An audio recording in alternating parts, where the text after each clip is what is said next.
MyFitnessPal is an app that I frequently recommend to patients, especially someone who's asking for or seems more motivated in the details. They really want to have something available that they can look up information in and that they can keep a record of their data in. It's very hard as a provider to come up with a system my own like that.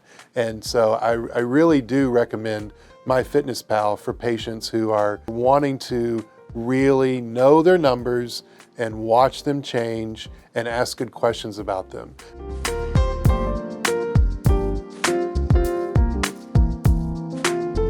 So when the patient comes back to me, I'll ask them, show me your app, show me whatever you want to show me. I might ask some questions. I don't want to pry or intrude on, their space, but most of them are very happy to show me what they've been doing, what questions they have.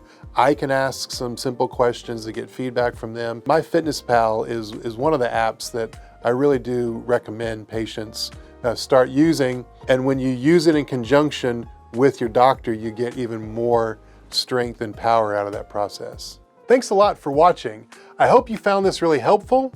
And if you did, please subscribe to this page because there's a ton more videos out there.